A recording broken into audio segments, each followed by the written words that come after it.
I'm Andrew Schwartz, and you're listening to The Truth of the Matter, a podcast by CSIS where we break down the top policy issues of the day and talk with the people that can help us best understand what's really going on. To get to the truth of the matter about conflicts in Ukraine and in Israel and Gaza, we have with us Dr. Eliot Cohen, one of my all-time favorite guests for the podcast. Eliot is just back from a security trip in the high north in Norway, so we're going to ask him about that as well.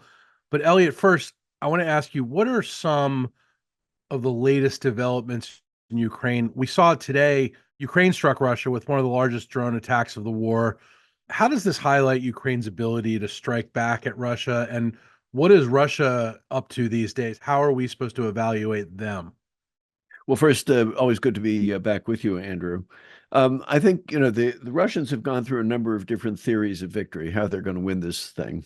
One was, I think they thought initially they thought they'd roll over the Ukrainians within a few days or a few weeks. Then they thought, okay, be some relentless offensives that would take a couple months.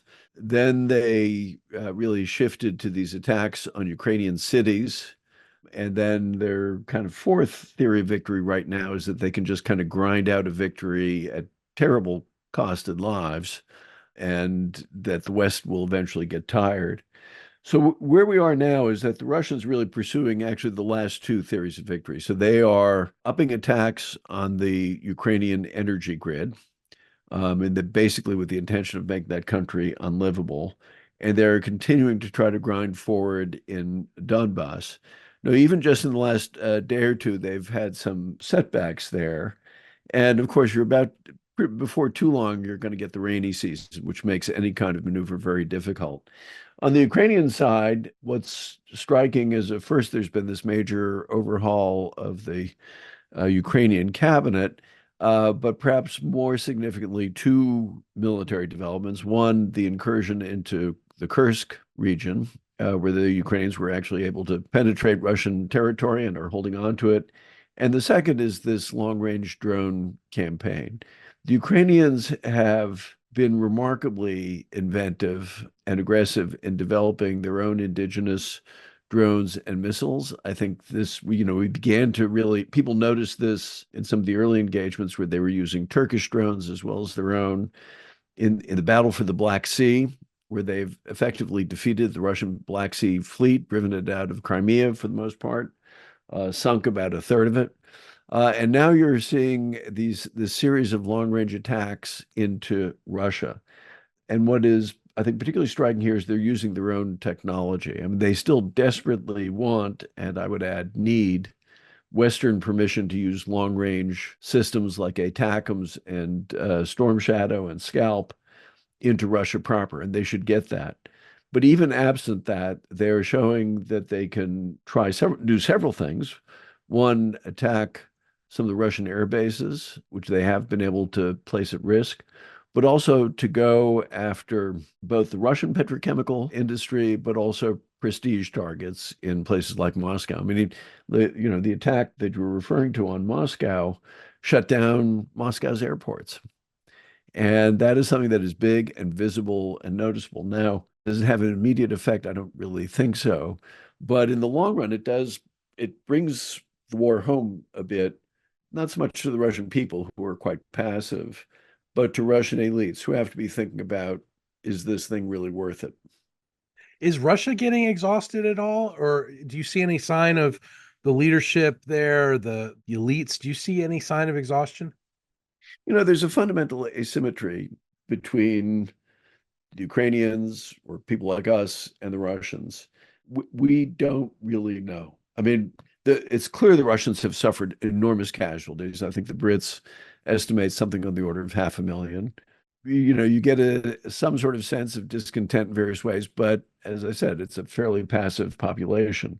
But it's always been that way. I've been rereading the letters from Russia of the Marquis de Custine, who's a French aristocrat who visited Russia in the 1830s. And he in fact, was just reading last night as a passage. He says, there's a big disadvantage we have in dealing with the Russians.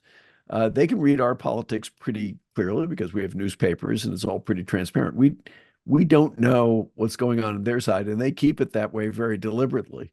And so it often makes them look more effective than they are. The bottom line is I think there's subterranean pressure and discontent. How serious is very hard for us to judge. But the one thing I think we do know about the Russian past is Russia has periodically gone through collapses, and you can have dramatic moments like the Prigozhin revolt, which suddenly show up the weakness of the regime. So, the short answer is I don't think we see dramatic evidence of that. But on the other hand, we shouldn't be at all surprised if it turns out that there are deeper things moving underneath the surface.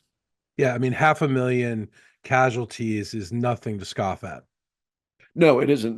Now, of course, most of those casualties are from ethnic minorities and from Central and Eastern Russia. It's not from the young men from Moscow or Petersburg.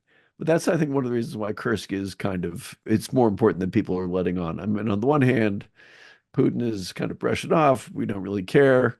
And it's not clear whether they've diverted resources certainly not from Donbass, to deal with it. On the other hand, they're there. There are conscripts there, and the Ukrainians have taken hundreds of conscripts prisoner. There are others who they probably will take prisoner. They've undoubtedly inflicted some casualties on them. And so, in that way, the Kursk incursion, I think, was intended to bring things home a bit to Russia. And, the fact that it's happened is publicly acknowledged. The Russians haven't been able to conceal that. So again, what is the long-term effect? Very, very hard to say and very hard to read. But is there likely one? I tend to think so, but I can't really give you evidence for that. So, Elliot, do you see the Ukrainians successfully moving the war more towards Russian territory? I think it depends. Well, yes. I mean, I think it's clear. I think that they're digging in. This was not a raid. A raid is where you go in and out. This was an operation to seize a chunk of territory, and I think they intend to hold on to it for largely, I think, political, psychological reasons, although there's maybe some operational reasons. But I think they will wage a growing campaign against Russian rare areas, and a lot depends on what we are willing to go along with. And here I have to say that it's really unfortunate that it's our government that has stood in the way. The British and French have made it quite clear that they're willing to release longer range systems for use inside Russia. It's entirely appropriate to go after airfields and things like that. We have given the Ukrainians ATACMS. Those certainly can range some of the targets they need to hit. And it's really, frankly, I find it baffling and to some extent shameful that we haven't been willing to do that. But I think, yes, the Ukrainians will try to strike consistently and deeper into Russia. As it is, it's quite amazing that they've been able to hit targets as far away as the northern Russian military bases and, of course, around Moscow. That's no trivial matter. Let me add one other thing, Andrew, which is the Russians have always devoted a lot of resources to air and missile defense.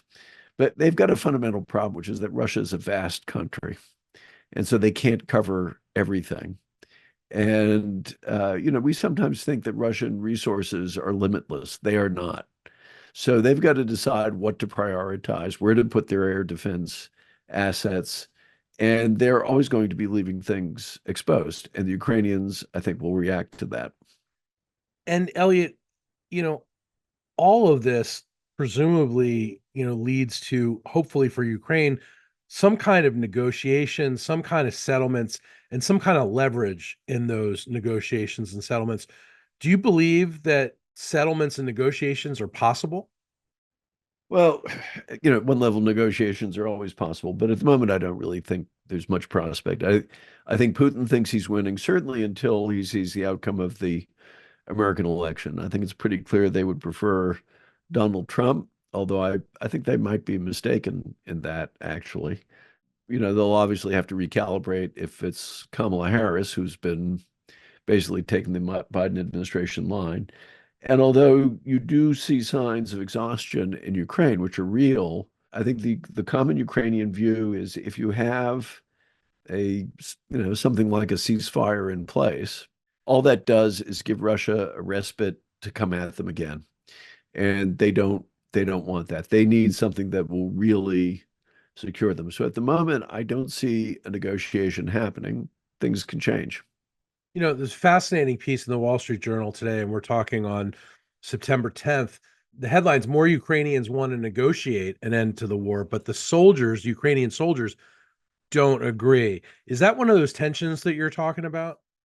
Well, that's even in the bloodiest wars, that's not an uncommon thing. In the American Civil War, in the election of 1864, the soldiers of the Army of the Potomac, which was taking terrible casualties under the leadership of Ulysses S. Grant against Robert E. Lee, they all voted for Lincoln. And the alternative, George McClellan, a somewhat disgraced former general, was the one who was sort of the peace candidate.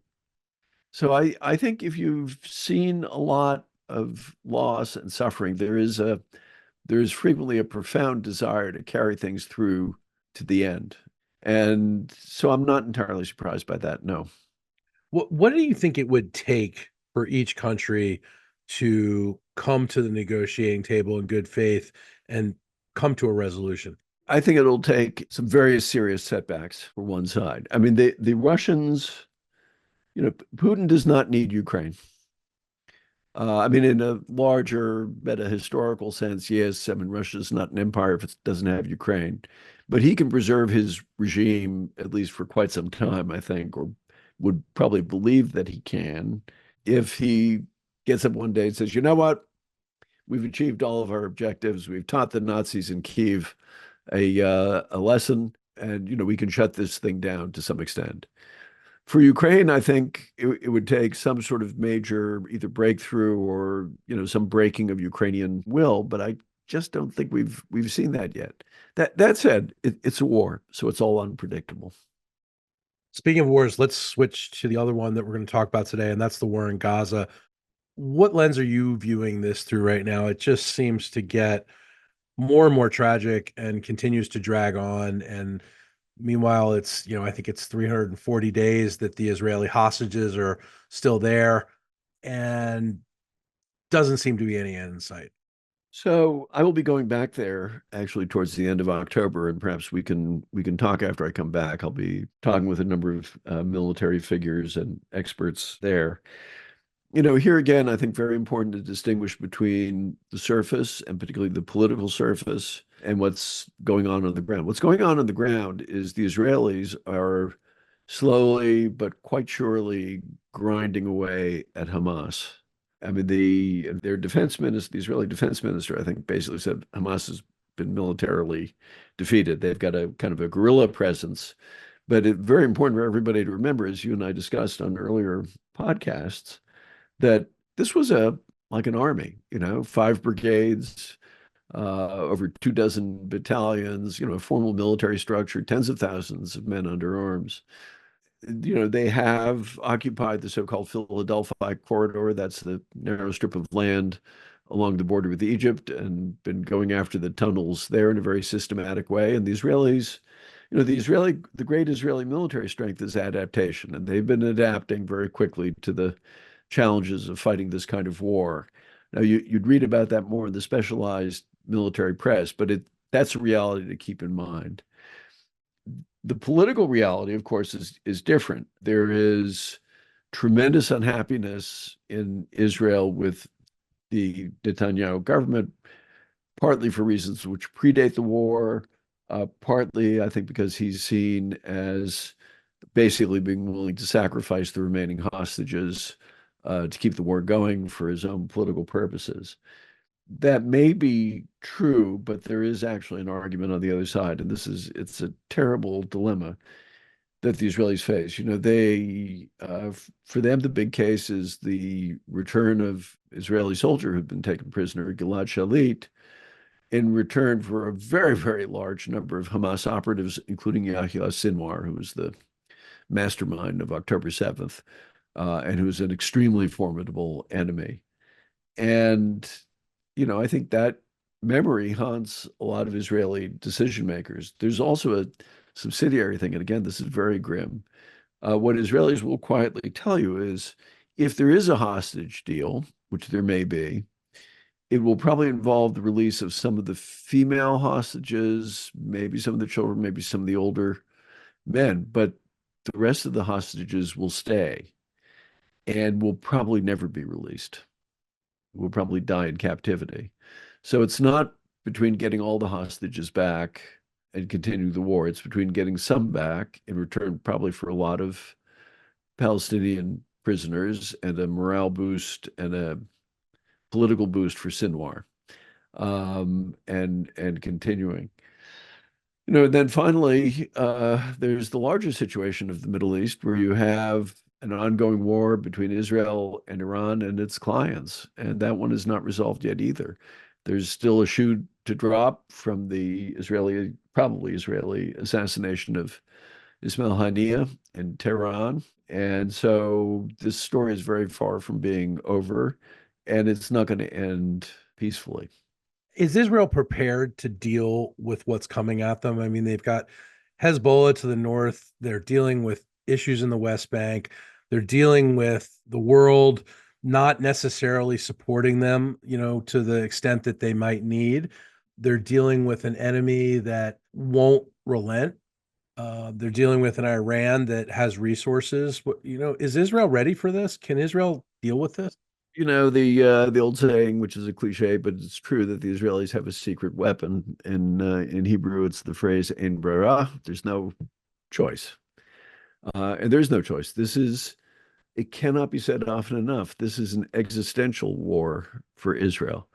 Well, when existence is at stake, people can actually be remarkably resilient. I think what's happening in Israel is that people are kind of grimly getting used to the idea that they're going to be in a state of war for a very long time. They went through a period where they thought they had kind of insulated themselves from that, where that they were, as the phrase went, a villa in the jungle, but the jungle really couldn't touch them. So I don't think they think that anymore. And I think their mindset will be one that's very different from ours. Now, what is the case is that there is a very serious set of challenges they have in terms of their relations with other countries, to some extent with American and European youth, whose views of Israel are being shaped right now. And I'm not sure that they've really come up with a way of addressing those, or even have kind of bothered to think those through. And that is a huge challenge. That said, if you look at the polling data in the United States, the percentage of Americans who support Israel has remained pretty constant. It's an overwhelming majority, and I don't think that's likely to change much. I mean, this is played out on the campuses of elite universities by and large, and really only some of them. But, is it decisive? I don't really think so. Yeah, I would agree with that. It's a smaller percentage of youth than people are led to believe from the images that they see on TV from some of these campuses that you mentioned. I think that's really true. And this is not like 1968 or things like that. The very fact that so many of these demonstrators feel compelled to wear masks, that they're not doing that for COVID. They're doing that because they're afraid of being identified, which means that they don't actually have a strong stake in their opinions. This is performative. This, I think, I mean, my own view is that part of this is driven by what's going on in Gaza and by pictures of what it's like to fight in urban terrain with a civilian population. Some of it, I think, reflects some deeper cultural issues that beset the United States and Europe. And so it's a somewhat different set of problems. Interestingly enough, where the Israelis have not really faced a kind of a wave of outrage, it's from their Arab neighbors, by and large. Right. That's true. Their Arab neighbors have supported them. Israel, of course, is close to an agreement with Saudi Arabia, even as this war wages, roars along. I think one of the things you have to remember is, look, Hamas is an outgrowth of the Muslim Brotherhood. The Muslim Brotherhood is a lethal threat to the rulers of Egypt and Jordan and Saudi Arabia and the UAE, and they know it. And then who are some of the people who supports Hamas? Well, it's a radical Shia regime in Iran, and you know after the Muslim Brotherhood, what's the most formidable threat to the same Arab states that I mentioned? It's Iran. So we've seen a reframing of the geopolitics of the Middle East, and it's in evidence now. Israel, of course, continues to fight in Gaza, and that means there are continued civilian casualties. Some people think Israel is doing its best to avoid civilian casualties. Others disagree with that. It's even a topic in the presidential campaign. Do you think the Israelis have adjusted to fighting in an extremely densely populated area with civilian casualties? And how has their performance been over these past several weeks and months? And the question is always as compared to what? And I have yet to hear a military expert from a Western country say, oh, there's a much better way to do this where you could achieve the same effects against Hamas without this amount of destruction. I mean, there's been a lot of nonsense that's been written, and it comes out. I wrote a piece in the Atlantic criticizing this speech by the British Foreign Secretary, who announced basically a set of slap on the wrist sanctions, saying, "Well, Israel has to do better." What exactly? He can't say because he doesn't know, because the British Army couldn't do this. We would struggle doing it. The fact is, they're up against a tenacious, well-armed enemy who deliberately hides in civilian populations, and there are going to be a lot of civilian casualties as a result, as there is whenever there's urban combat. Are the Israelis probably less restrained than we might be? Possibly. I think that may well be the case. Is it, and I'm sure that there are individual cases which probably do violate the laws of war, but is it systemic, and is it kind of really well beyond norms of what a Western military would do in similar circumstances? I don't think so. I really don't think so. I mean, I'll stand to be corrected, but at the end of the day, things like, for example, if the Biden administration tried to persuade them not to go into Rafah, saying, you can't possibly move the population, they were able to move the population. There is aid getting in. There are polio vaccinations getting in. There's food getting in, which is remarkable, all things considered. And let me go back to what I was saying before. It's an existential war.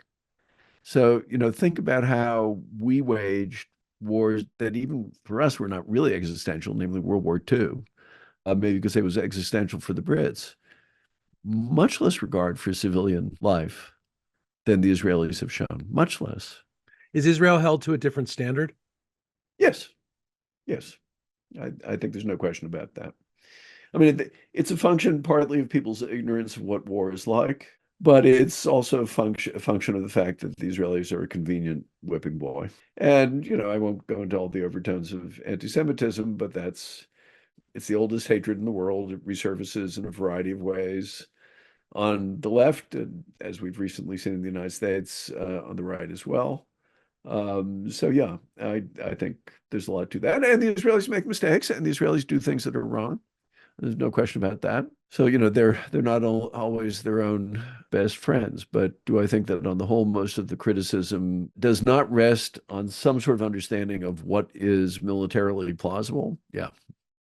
After the death of Hirsch Goldberg, one of the hostages who was recently killed as the Israelis were trying to reach out to him, Hirsch Goldberg, Poland, who's a dual American citizen and Israeli. His parents famously spoke at the Democratic National Convention, and other hostages who were also near him in the tunnels in Rafah. The state of Israel seemed ready to burst. People took to the streets in mass numbers. Do you worry about how Israeli society needs to come together to conclude these issues that they're dealing with Hamas? Look, for Israel, the biggest challenge is always the internal one. And it's remarkable that it came together in the very beginning, given how disparate the factions were at the very outset of the creation of the State of Israel in 1948, from essentially communists, radical secularists, ultra-Orthodox, kind of Orthodox, classical European liberals, East European socialists, people from all over the planet. I mean, it's compounded by the fact that the Netanyahu government is deservedly, I would say, very unpopular, and Bibi himself is personally deservedly very, very unpopular. And everybody knows that they lose an election if an election were called today. And so I think what happened is you had this tremendous burst of unity at the very beginning of this war, and a bit more of a reversion to politics as usual, and that happens. It's a sign of a democratic society. I mean, there are a lot of Israelis who are very worried about the state of their own society, and I completely get that. And I think they're right, actually, less with regard to Gaza than with regard to some of the things you've seen in the West Bank, where there really is a kind of a portion of the population which is lawless and which would, I think, really like to drive out the Arab population of the West Bank, which would be immoral and illegal. And those people have not been controlled by the state the way they needed to be, and to be disciplined and put in a box for it. Eliot, tremendous insight on these issues, as always. I fear on both counts we've got a way to go, and it just continues to grow more and more complex. So thank you for helping us understand it a lot better. Always happy to talk to you, Andrew. If you enjoyed this podcast, check out our larger suite of CSIS podcasts. From Into Africa, The Asia Chessboard, China Power, AIDS 2020, The Trade Guys, Smart Women, Smart Power, and more. You can listen to them all on major streaming platforms like iTunes and Spotify. Visit csis.org/podcasts to see our full catalog.